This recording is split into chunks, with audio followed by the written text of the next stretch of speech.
Hello class 12th, most welcome to lecture number 1 of retirement of a partner. तो देखो term 1 जो है जितना भी था हमारा, उसमें हमने सारे चैप्टर्स को बहुत अच्छे से पढ़ा था। कुछ चैप्टर्स हमारे रह गए थे तो कोई बात नहीं, वो भी आपने कंप्लीट कर ही लिया होगा। एंड आज की क्लास में हम सभी जो क्लास को समझने वाले वो है हमारा retirement of a partner. Okay, देखो एडमिशन तो हमारा टर्म 1 में आ चुका है एंड एडमिशन का कॉन्सेप्ट भी हमारा बहुत ही अच्छे से क्लियर हो गया था।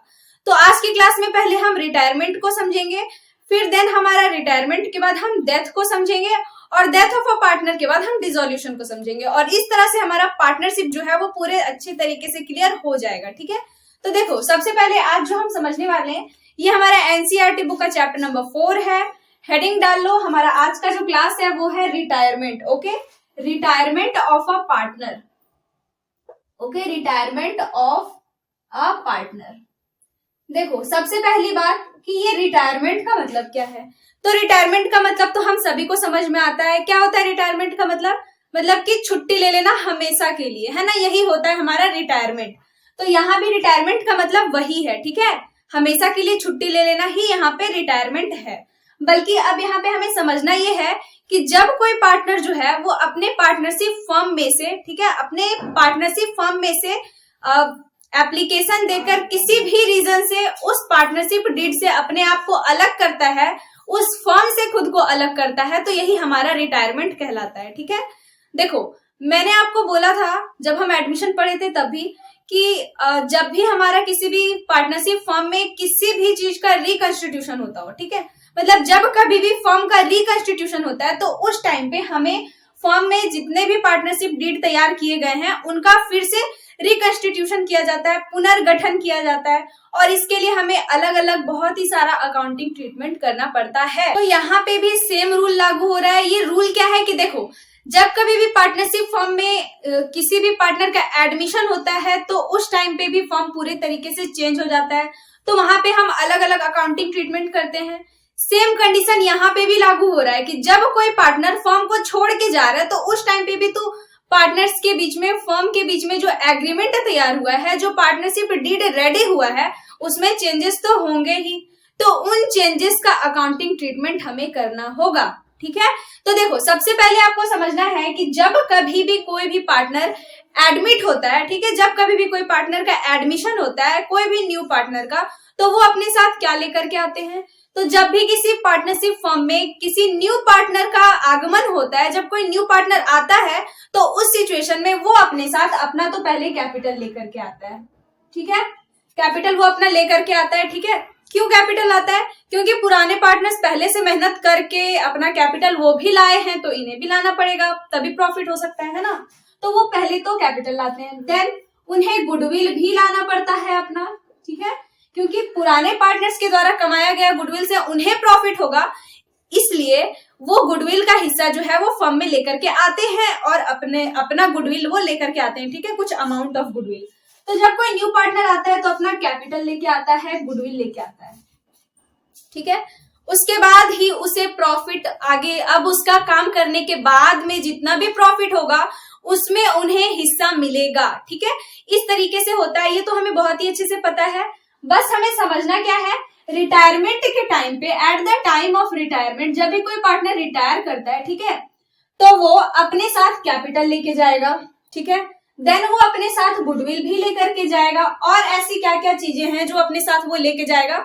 तो उन्होंने कैपिटल लाया था, वो कैपिटल लेके जा रहे हैं, उन्होंने गुडविल लाया था, वो गुडविल को लेकर के अपना जा रहे हैं। ठीक है, और क्या था, तो और हमारा कोई भी अगर फर्म में पहले से एक्यूमुलेटेड कोई भी प्रॉफिट या लॉस है तो वो उन्हें, या फिर रिजर्व्स हैं तो वो इनमें से भी अपना शेयर जो है वो लेकर के जाएगा। ठीक है, क्योंकि इसमें अब इसका भी तो अधिकार था ना। जो पहले एक्यूमुलेटेड का मतलब क्या होता है, पहले से रखा पड़ा प्रॉफिट या लॉस या कोई भी रिजर्व, उसमें ये अपना शेयर लेके जाएगा। ठीक है, और क्या होगा, तो रीवैल्यूएशन के टाइम पे जितना भी प्रॉफिट या लॉस होता है, ठीक है, उन्हें वो अपने साथ लेकर के जाएगा।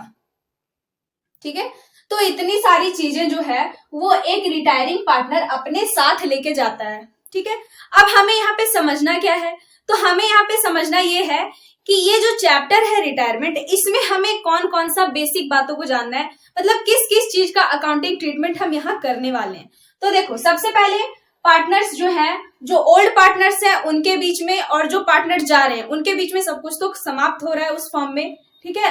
अगर उनका कोई पर्सनल रिलेशन है तो ठीक है, वो पर्सनल रिलेशन तो रहेगा ही, बट अब बिजनेस के पॉइंट ऑफ व्यू से कोई भी रिलेशन नहीं रहने वाला है, ठीक है। तो यहाँ पे उनके बीच में जो एग्रीमेंट है पार्टनरशिप एग्रीमेंट वो ब्रेक हो रहा है, तो इसलिए उनके बीच का प्रॉफिट शेयरिंग रेशियो भी चेंज होगा। जो पार्टनर जा रहा है वो अपना शेयर लेके जा रहा है, तो जो बच गए हैं पार्टनर, अब जो शेयर रह गया है फर्म में वो उन्हीं दोनों का होगा ना।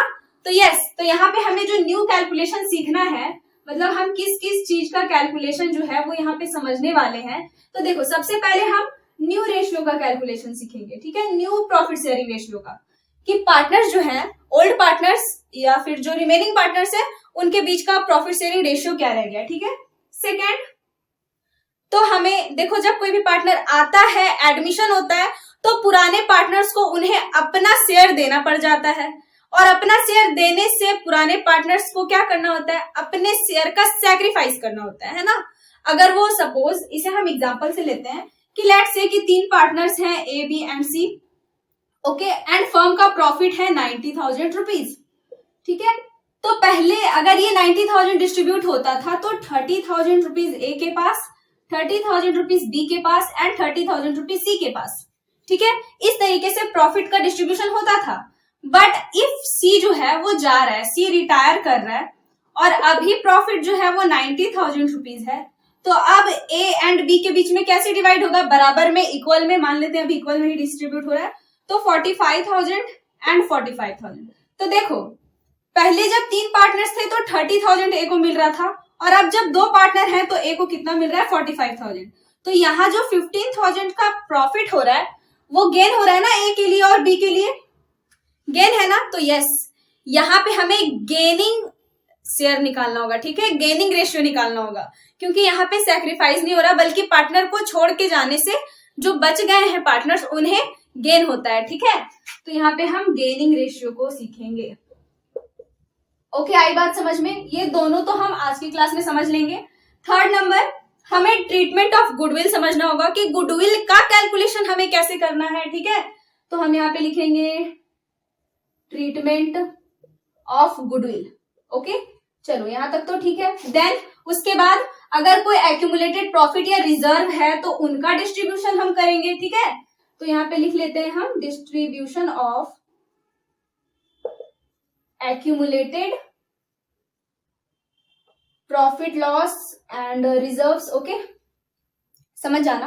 देन 5th नंबर में और क्या रहेगा, तो हमें रिवैल्यूएशन समझना होगा, revaluation of assets and reassessment of liabilities, revaluation account यहाँ पे भी प्रिपेयर करने होंगे, ठीक है। तो यहाँ पे हमें रिवैल्यूएशन अकाउंट समझना है। ओके, और तो यहां तक इतना बेसिक आपको जानना होगा, और जो 6 में है वो थोड़ा कैपिटल एडजस्टमेंट होता है, उसे भी हम समझ लेंगे। एंड 7 नंबर में तो हम लॉन्ग क्वेश्चंस को समझेंगे। आई बात समझ में? तो इतनी सारी बातें हमें आज की क्लास, मतलब इतनी सारी बातें जो है हमें रिटायरमेंट में समझना है, ठीक है। अब समझ में आया ना कि रिटायरमेंट क्या होता है, इसमें करना क्या है, हमें क्या सीखना है, तो ठीक है। तो चलो, अब हम सारी बातों को हम समझ चुके हैं, क्या पढ़ना है, क्या अपने साथ लेके जाता है रिटायरिंग पार्टनर, यहां तक तो क्लियर है। अब क्या करेंगे, तो अब हम न्यू रेशियो का कैलकुलेशन को समझेंगे, और न्यू रेशियो का कैलकुलेशन को समझ लेने के बाद हम गेनिंग रेशियो का कैलकुलेशन को समझेंगे। ओके, सो आई होप कि आपको ये क्लास समझ में आ रहा है। तो अब मैं इसे क्लीन करती हूँ, हेडिंग डाल लो आप सभी, new ratio. Okay, calculation of new ratio, ठीक है। पहला, कैलकुलेशन ऑफ न्यू रेशियो। देखो, न्यू रेशियो का कैलकुलेशन करने के लिए हमें 2 मेन बातों को समझना है, और ये 2 मेन बात क्या है, तो देखो, जब भी न्यू रेशियो का कैलकुलेशन करना हो तो हम 2 तरीकों से कैलकुलेशन कर सकते हैं, और ये 2 तरीके क्या हैं, तो इन्हें हम बीच से बोर्ड को डिवाइड कर लेते हैं और अब समझते हैं।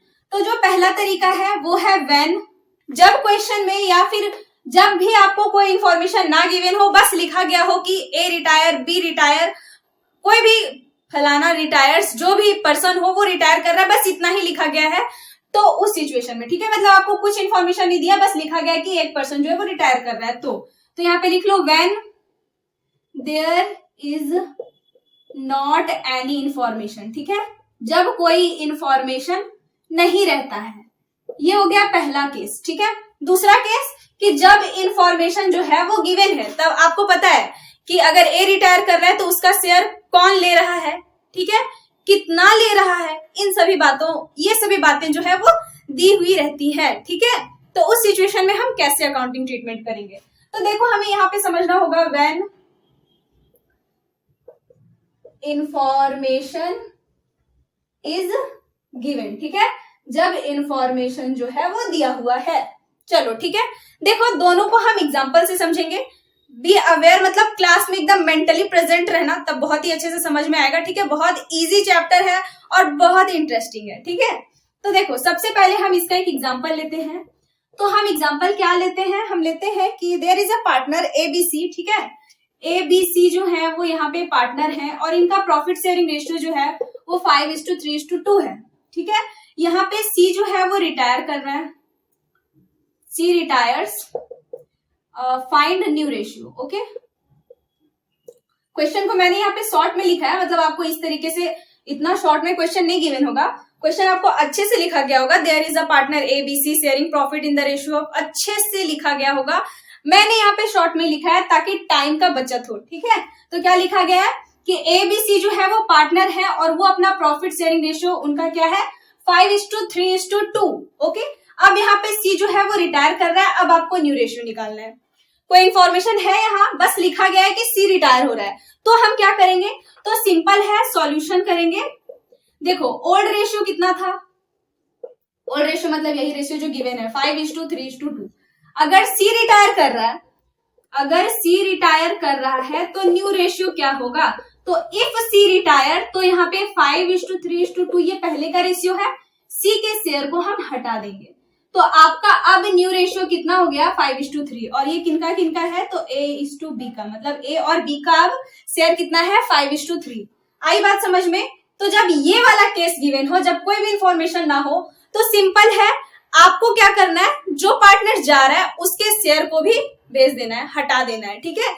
इतना तो याद रखना और समझ जाना, बहुत इजी है, इससे इजी तो कुछ हो ही नहीं सकता इस चैप्टर में, है ना। तो ये होगा इफ, और भी समझ लेते हैं, अगर A रिटायर करे तो हम क्या करेंगे, तो इफ A रिटायर्स, तब हम न्यू रेशियो कैसे लिखेंगे, मैं यहाँ पे लिखती हूं। तो न्यू रेशियो क्या हो जाएगा, तो क्या है पुराना रेशियो 5:3:2 है, A का शेयर 5 हटा देंगे, क्या बचा हमारा 3:2, तो 3:2 जो है वो न्यू रेशियो होगा, यहाँ 5:3 था। आई बात समझ में। इफ B रिटायर्स, अगर B रिटायर करे तो भी यही काम करना है, 5:3:2, B को हटा देंगे, हमारा बचेगा 5:2, और ये 5:2 ही आपका न्यू रेशियो होने वाला है। आई बात समझ में। चाहे रेशियो कितना भी बड़ा हो, 100:2, 2000:5000, कुछ भी, जो पार्टनर जा रहा है उनके शेयर को भी उनके साथ ही भेज देना है, ठीक है, सीधा से हटा देना है, ओके। आई बात समझ में। आई होप कि आपको यहां तक तो आपको बहुत ही अच्छे से समझ में आ गया, ठीक है। तो ये समझ गए हम। अब हम समझते हैं कि जब इंफॉर्मेशन गिवन हो, तो देखो जब इंफॉर्मेशन गिवन हो का क्या मतलब है, तो इसी क्वेश्चन को थोड़ा सा इंटरेस्टिंग बनाते हैं। क्वेश्चन को इंटरेस्टिंग हम कैसे बनाएंगे, तो क्वेश्चन हम लिख लेते हैं कि ABC को ना लेकर के हम, चलो नाम में चेंजिंग कर देते हैं, कोई प्रॉब्लम नहीं है, ठीक है। तो मान लेते हैं कि यहाँ पे P, Q एंड R है और इनके बीच का प्रॉफिट शेयरिंग रेशियो 5:3:2 है, ठीक है। हम यहाँ पे लिखते हैं Q रिटायर्स, Q जो है वो रिटायर कर रहा है, एंड क्या लिखेंगे हम, his share acquired by P and R equally. चलो कुछ समझ में आया नहीं, देखो क्या है यहाँ पे समझना ये है कि ये जो तीन पार्टनर है P, Q एंड R, इनमें से Q जो है वो फॉर्म छोड़ के जा रहा है, ठीक है, और Q का जो शेयर है, ठीक है, Q का जो हिस्सा है उस फॉर्म में, उसे P और Q जो है वो ले रहे हैं बराबर बराबर, ठीक है। तो देखो यहाँ पे क्या होना है कि हमें निकालना क्या है, new ratio, new ratio equal to what, ठीक है, हमें यही निकालना है। तो समझना ये है कि Q रिटायर कर रहा है ना, यहाँ पे कौन रिटायर कर रहा है, Q, तो Q का शेयर यहाँ पे कितना है, देखो कितना है, 3 कितना ऐड करके लिखेंगे 10, 3/10, ठीक है, 3/10 जो है वो Q का शेयर है। अब इसे ए भी ले रहा और बी भी ले रहा है, ठीक है, समझो ध्यान से। ए भी ले रहा है आधा हिस्सा, 3/10 का आधा हिस्सा ए ले रहा है 1/2, और 3/10 का आधा हिस्सा जो है वो बी ले रहा है 1/2, ठीक है। तो देखो कितना ले रहा है ए, तो 3/10 का आधा हिस्सा, ठीक है, कितना ले रहा है, तो 3/20, ठीक है, यहां तक तो क्लियर है। सेम काम बी भी कर रहा है, सॉरी ए नहीं, यहाँ पे पी है, पी, और सेम काम जो है यहाँ पे कौन कर रहा है, आर भी। आर ने भी 3/10 का हाफ हिस्सा जो है, मतलब आधा हिस्सा जो है वो अपने पास ले लिया है, तो ये इन्होंने भी 3/20 हिस्सा लिया है। आई बात समझ में। तो ए के पास अब 3/20 हिस्सा नया जा रहा है, और सॉरी पी के पास न्यू हिस्सा जा रहा है 3/20, और क्यू के पास भी जा रहा है 3/20। अब न्यू शेयर कितना होगा, तो न्यू शेयर ऑफ ए, अब ए का न्यू शेयर कितना है, तो पहले ओल्ड शेयर, ए नहीं पी है यहाँ पे, सॉरी मैं बार बार ए लिख दे रही हूं, तो पी का कितना है 5/10, और इसमें ऐड करेंगे जो इनको गेन हो रहा है, क्या गेन हो रहा है 3/20 ना, तो 3/20, ओके। अब इसी तरह से न्यू शेयर ऑफ आर आप निकालोगे, तो आर का शेयर कितना है 2, तो 2/10 और प्लस करेंगे 3/20। इसे अब सॉल्व करना है हमें, तो सॉल्व करेंगे, इनका एलसीएम अगर हम लेते हैं तो हमारा यहाँ 20 आता है, ओके, ठीक है, 3/20 आता है। अब इसे सॉल्व करो 10 का टेबल में 24 टाइम्स में, तो यहाँ पे हो जाएगा 20 और प्लस 3, ठीक है, तो यहाँ पे आपका क्या हो गया 23/20। अब सेम काम जो है वो यहाँ पे होने वाला है, ये भी 20 आएंगे, एंड 10 का टेबल में 20 आता है, ओ सॉरी यहाँ पे हमारा 10 होगा, ओके, क्योंकि 10 का टेबल में 20 तो 2 टाइम्स में आता है ना, तो 5 × 2 करेंगे 10 होगा, तो यहाँ पे हमारा कितना हो जाएगा 13/20, ओके। और फिर आर का कितना होगा, तो सेम यहाँ पे 4 होगा एंड यहाँ पे 3, कितना हो गया 7/20। चलो यहाँ तक तो समझ में आता है, कोई कंफ्यूजन नहीं है, नहीं है। चलो देखते हैं अब, तो P/Q, सॉरी Q तो है ही नहीं, आर है ना, तो P/R कितना है 13/20 ठीक है, दोनों के नीचे इक्वल है, तो 13:7, ये जो है वो आपका न्यू रेशियो है और यही आंसर है। आई बात समझ में, 13:7 होगा, ओके। आई होप कि आपको ये कॉन्सेप्ट मैंने अच्छे से समझाया, तो इसका स्क्रीनशॉट लेना है तो आप ले लो, क्योंकि अभी हम इसका एक और एग्जांपल को समझेंगे, थोड़ा सा चेंजिंग करेंगे, ज्यादा कुछ भी नहीं। तो अब मैं इसे क्लीन कर देती हूँ, ठीक है। तो देखो ये तो बहुत ही इजी था, इसमें तो कोई प्रॉब्लम ही नहीं है। अब हम सॉल्यूशन को यहाँ चेंज करते हैं, थोड़ा सॉल्यूशन को मैं इरेज करती हूँ। अब देखो क्वेश्चन में हम क्या चेंजिंग करेंगे, तो क्वेश्चन क्या लिखा है, P, Q एंड R जो है वो पार्टनर है, 5:3:2 के रेशियो में अपने शेयर को डिवाइड कर रहे हैं, ठीक है। Q रिटायर हो रहा है, his share acquired by P and R equally के जगह पे कोई शेयर PQR इन, क्या लिख दूं बताओ, लिख देते हैं इन 2:1 रेशियो, ठीक है, न्यू रेशियो निकालना है। अब Q का हिस्सा जो है ना, अब देखो हम यहाँ पे सॉल्यूशन करेंगे, उधर स्पेस थोड़ा कम है, ठीक है, तो सॉल्यूशन इधर है। तो देखो Q का शेयर कितना है 3/10 है ना, और इसमें से 2/1 मतलब 2:1 शेयर जो है वो P और Q ले रहे हैं, ठीक है, मतलब P भी ले रहा है और Q भी ले रहा है, कितना, तो इस 3/10 का 2/3 हिस्सा जो है वो P के पास जा रहा है, सॉरी यहाँ पे R होगा, एंड 3/10 का 1/3 शेयर जो है वो किसके पास जा रहा है, Q के पास जा रहा है, ठीक है। तो देखो ये क्वेश्चन है, मैं यहाँ पे थोड़ा इरेज करती हूँ, सेकंड है ये क्वेश्चन है, ये कंफ्यूज मत हो जाना, बीच में हो गया क्वेश्चन। तो देखो P के पास कितना जा रहा है, तो 3/10 का 2/3 हिस्सा, ठीक है, तो 6/30 हिस्सा जो है वो P ले रहा है, ठीक है। Q का 3/10 में से 6/30 हिस्सा किसके पास जा रहा है, P के पास, और बाकी हिस्सा जो है वो 3/10 का 1/3 हिस्सा जो है, यानी 3/30 हिस्सा जो है वो किसके पास जा रहा है, R के पास, ठीक है। यहाँ तक तो समझ में आता है। अब हमें क्या करना है, तो न्यू शेयर हम निकालेंगे, पहले P का और फिर R का। तो P का पहले शेयर कितना था 5/10, तो 5/10, और R का पहले हिस्सा कितना था 2/10, तो 2/10 लिखेंगे, और इन्हें Q के जाने से कितना मिल रहा है, तो P को मिल रहा है 6/30, ठीक है, देखो यहाँ लिखा हुआ है 6/30, तो 6/30 लिखेंगे, और R को कितना मिल रहा है 3/30, ठीक है, तो यहाँ पे 3/30 लिखेंगे। देखो यहाँ पे हम छोटा कर सकते थे इसे, और इसे भी छोटा कर सकते थे, बट मैंने नहीं किया, आप कर लेना, ठीक है। तो देखो यहाँ पे एलसीएम लेंगे, 30 ही होने वाला है हमारा। 10 का टेबल में 30 3 टाइम्स में आता है, तो 5 को 3 से मल्टीप्लाई करेंगे 15, और प्लस 6 हमारे हो जाएंगे, और यहाँ पे आपका हो जाएगा 21/30। आर का इसी तरह से सॉल्व करेंगे, 30 होगा हमारा, 10 का टेबल में 30 3 टाइम्स में, यहाँ पे 6 + 3/30 यानी कि 9/30 हो रहा है। देखो 21/30 एंड 9/30, तो P/R कितना आया हमारा, 21/30 रेशियो 9/30। तो इसे हम छोटा कर सकते हैं 21/9, और इसे हम और भी छोटा कर सकते हैं 7/7:3। ओके, तो यही है आपका न्यू रेशियो। आई बात समझ में? तो इस क्वेश्चन से हमने क्या समझा? इस क्वेश्चन से हमने समझा कि जब भी कोई पार्टनर जो है वो रिटायर करता है, तो वो अपना शेयर को रेशियो में भी, मतलब इस तरह से आपको रेशियो भी गिवन होगा, रेशियो में भी आपको डिवाइड करना होगा। अब एक चीज और समझ लेते हैं कि इफ अगर ये आर का मतलब क्यू का पूरा हिस्सा जो है पी ही ले लेता तो क्या होता।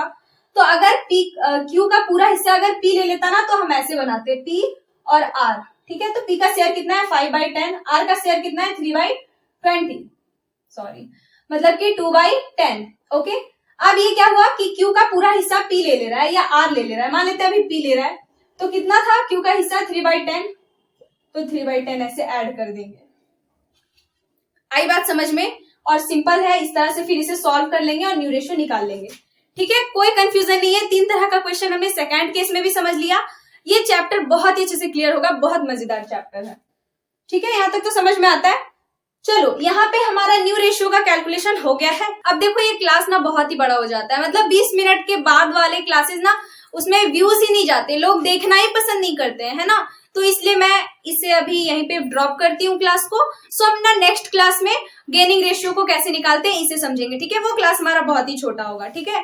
तो इसके बाद ही हमारा वो नेक्स्ट क्लास होगा, ठीक है। हो सकता है कि वो आज ही डल जाए, या आज अगर ना डले तो हो सकता है कल डल जाएगा, ठीक है। बट वो रेगुलरली आपको इस चैप्टर के वीडियोस जो हैं वो मिलते रहेंगे। सो यहीं पे हमारा आज का क्लास खत्म होता है। मिलते हैं नेक्स्ट क्लास में। अगर क्लास अच्छा लगा हो तो मेक श्योर कि आपने लाइक कर दिया, और अगर आप न्यू हैं हमारे चैनल पे तो प्लीज हमारे चैनल को सपोर्ट कीजिए, सब्सक्राइब कीजिए अगर आपको अच्छा लगा हो तो, एंड अपने फ्रेंड्स के साथ में शेयर भी कीजिए। Okay, so bye bye and take care.